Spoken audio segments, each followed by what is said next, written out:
cloud day. It's Russell the Revelator back again to bring you another theory on One Piece. I got a few cooking for Bleach and Naruto, but I wanted to do a little bit more research on them before I let them loose. But I'll bring them to you as soon as they're ready. So today's theory, or maybe the more accurate term is straight speculation, is could Fishmen from the Fishmen Island be a metaphor in the One Piece world for black people, specifically so-called African Americans? And that's what we're going to dive into right about now. Well, just to get started, there are definitely some parallels between the two.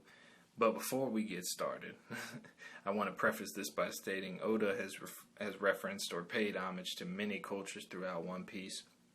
But we're going strictly off of characters' appearances and how they're viewed by society. The society of One Piece, of course. And, of course, the parallel.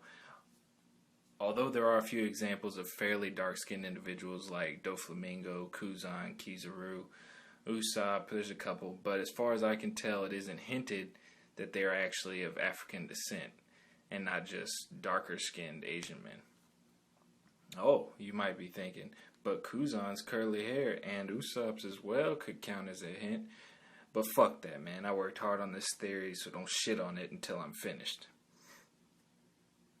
As we've been shown from Arlong to Jinbei, fishmen in and out of the water are on average physically superior to your run-of-the-mill human. First parallel. Well, especially true in America because of the craziness of the slaving industry. Black people on average tend to be physically superior to most other people in the States, illustrated by the NBA, the NFL, the track Olympics, the MLB up until, the last couple decades, and just about all other forms of physical competition.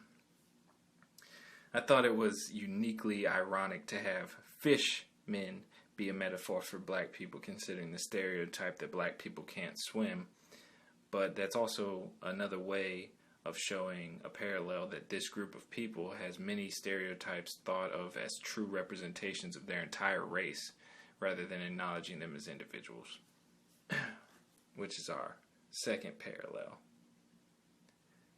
And there's the obvious one, slavery. In Sabaody, we meet Sanji's doppelganger, and his job is, no joke, hunting slaves, or potential slaves. They're selling fishmen. They're treated as less than human. They're called monsters and animals. All things African Americans had to deal with and still do have to deal with. And the civil rights movement of the 60s is also encapsulated in the Fishmen Island arc.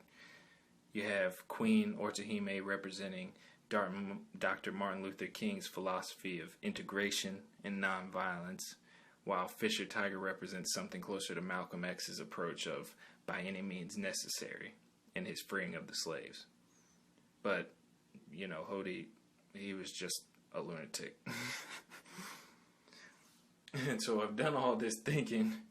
I couldn't remember a single truly dark-skinned person in all of One Piece, but I just remembered Mr. One in Alabasta. Fuck. Shit. Oh well. As always, man, stay safe, stay free, stay on. If you like this content, please subscribe to my channel and like this video. I usually post daily except for Saturday, the Sabbath, the holy day. But for me and the rest of us at Cloud9, I love you guys. Stay blessed. Peace out.